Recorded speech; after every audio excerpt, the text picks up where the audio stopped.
Tervetuloa Soltakin Rakkaudesta digiin podcastiin. Mun nimi on Minna Ruusuvuori. Me Soltakissa uskotaan digitaalisuuden voimaan ja sen tuomiin liiketoimintamahdollisuuksiin. Mitä digitaalisimmin yritykset pystyy tulevaisuudessa toimimaan ja palvelemaan asiakkaitaan, sitä paremmin ne menestyy. Juuri siksi me Soltakissa rakastamme digiä.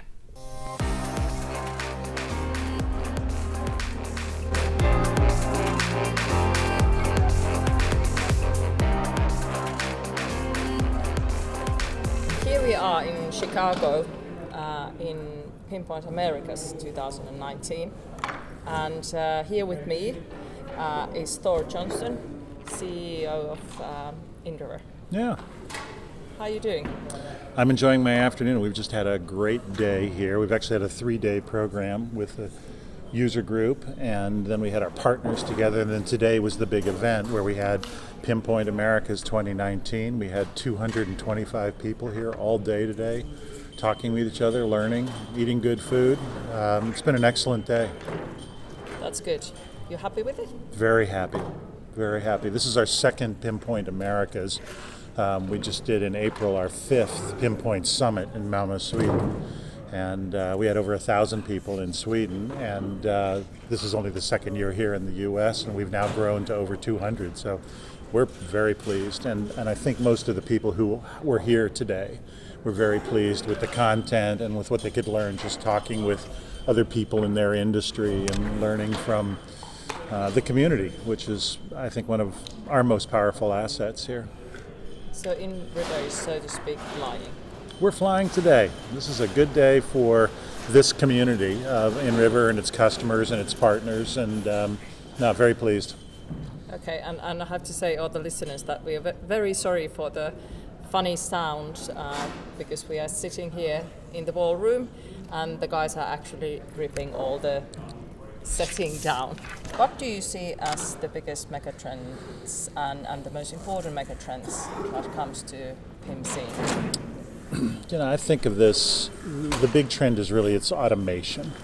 And what we're doing is we're automating manual processes. And PIM is the technology, and technology by itself doesn't solve the problem. What we're really trying to do is take these very ad hoc, custom, one-at-a-time processes that people use for getting their product information out to their websites, to their mobile channels, to their suppliers' channels, to their distributors' channels, to their resellers. All of those processes right now are not organized, and PIM is one of the pieces that helps you get organized and helps you automate that process. So the number one theme is automation. We're doing automation here. What has to go with that? The technology, but the business processes, and the discipline to be organized enough to automate.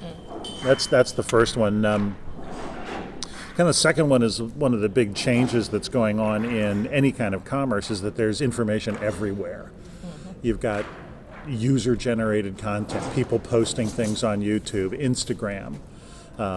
People are buying and selling on Instagram. Your product information lives on Instagram now, where it never used to. So we're pulling information in, the product marketers are pulling information in from everywhere and then pushing it out to everywhere. And so that's a trend because in the traditional PIM world, you're getting information from your ERP and you're working on it and then you're pushing it out to your website. That's a simple view of PIM. Now you're getting information from 15, 20, 30 different sources and you're pushing it out to 12, 15 different channels. And so in an omni-channel marketing world where your data is everywhere, this gets complicated, and it's another need for automation like PIM to help you manage all of this complexity. And then there's kind of the technical trend, and that is everything's moving to cloud. No one wants to maintain software like this, and marketers definitely don't want to maintain software like this. So you let someone else maintain it, and you go to the cloud. And inriver PIM is, I know you're aware, is a true multi-tenant software as a service, cloud-based piece of software, which basically means you don't have to worry about maintaining it. We do. You just buy a service, basically. You're buying a service from us, and we keep your software running. That's our job. And you don't have to own computers. You don't have to have the IT guys to support this, which makes which makes this kind of software product accessible to marketers. Okay. If we think about the complexity of the world, like you said, that Instagram is one of the channels. Instagram is actually changing quite a bit of the way we see channels as well. Yes. So you do need to automate your processes. You need to have yourself organized around the data to be able to deliver. Yes, and most marketers aren't. My background has always been in marketing and B2B marketing, and marketers have never had the tools, but it tends to be, an art. Marketing is always thought of as an art. Now marketing is a science with some very artistic components, but it's gone from art to science, and in moving from art to science, you have to go from, let's do something really interesting and creative to let's have a business process that actually gets things done in a complex world, and that's where we are right now. We're making that change right now. PIM is a part of that, and we're managing complexity now. When I was just putting things on TV or just putting things in magazines or just putting things on a website, you and I can do that. We can do it with Excel. We can do it with thumb drives. Now with some of your customers are publishing in 13 languages. Exactly. To 13 different cultures who have 13 different buying habits. You can't manage that without automation.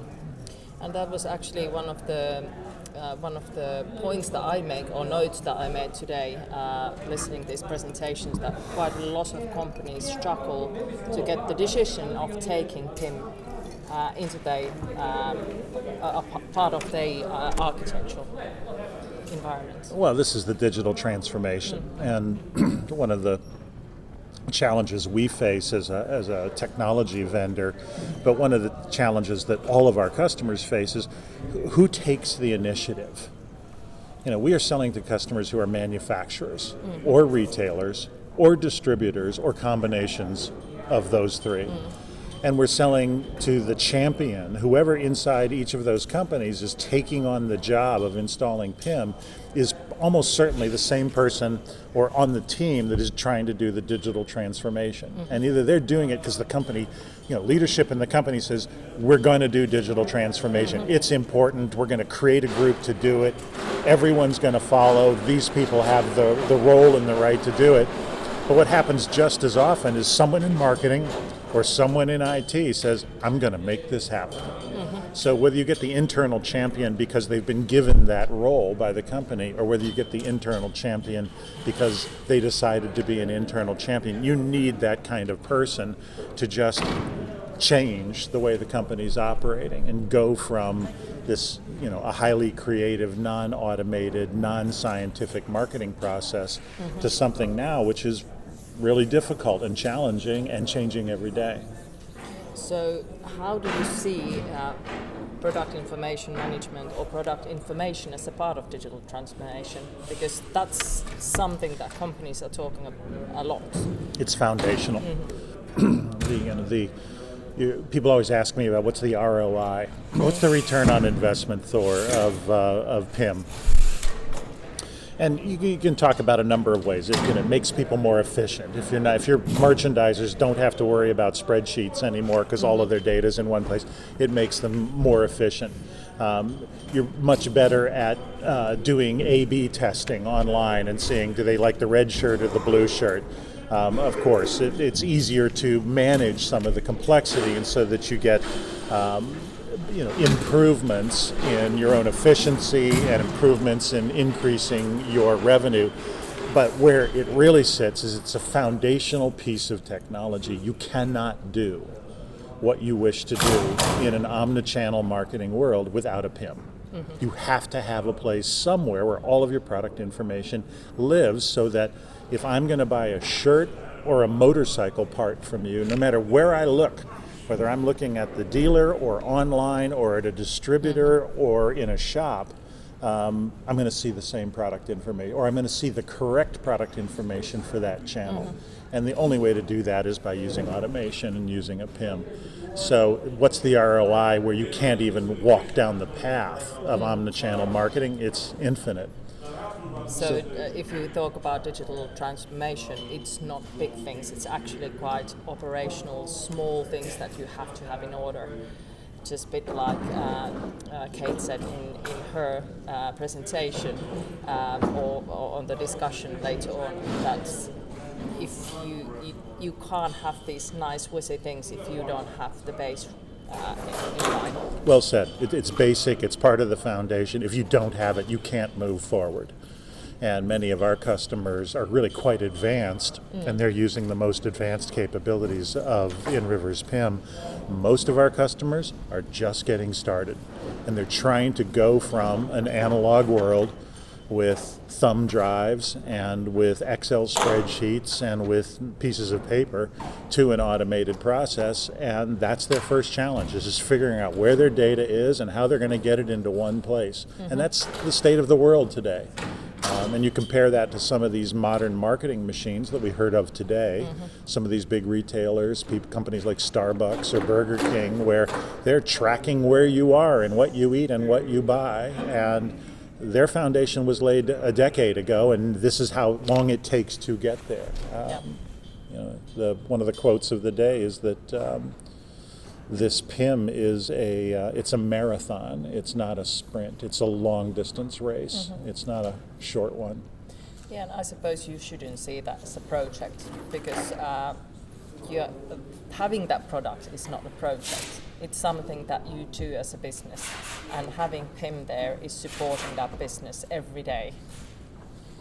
Yeah, throughout the transformation part, because it's just the transformation is a project, but this is something that long term it should be part of your business. It's a journey, and the transformation gets you started. It's a great name to get going, to get people interested in changing their ways. But it's a journey, and you have to have a champion who's willing to get you through the bad days. Because on any journey, there's going to be a bad day with a lot of rain or lightning or your car breaks down. And in the PIM journey, it's the same thing. And that's why you need some strong champion to haul your company down this journey. And we see it. We see it our customers. It was a topic that kept coming up all day today, came up all day yesterday with the partners, came up the day before with the users. And our vision of where's PIM going is that, I don't know whether you call it PIM or not, but these merchandisers want the tools to give them insight into if they're being successful or not. So they have to find their content, create their content, publish their content, and then see if it did anything. Did people buy more? Did people visit more often? Were people showing more interest? Did it work? Was I a good marketer today? And that's what they really want. And that's where this business is going. It's going data from anywhere, product information from anywhere to anywhere.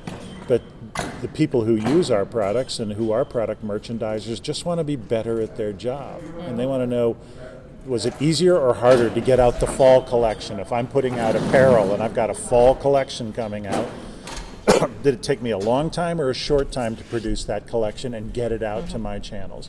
That's the first level. Then the second one is, I just published my fall collection. I put it out on 14 different channels, 12 websites and a couple of resellers. Did it get there? Does it look the way I expected it to look? And then the third one, which is the hard one, is, did that cause people to react? Did that cause them to stay longer, look longer, buy more, whatever it is that you're trying to get them to do? And that's where this business is going. It's the full desktop. It lets you work all day in an environment that lets you be more successful at your job.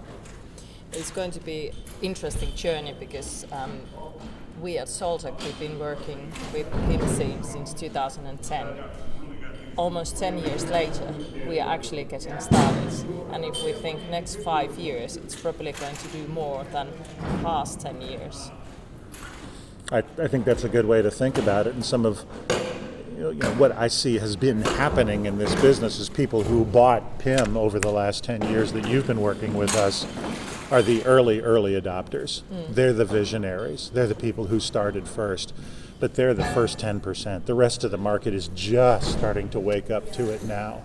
And and they are going to be harder to convince, but they're generally going to be more organized, and they're generally going to have more of the company's support behind them, and they're organizationally more sophisticated than these early adopters, who tend to be the people who really believe but may or may not have the support behind them needed to succeed.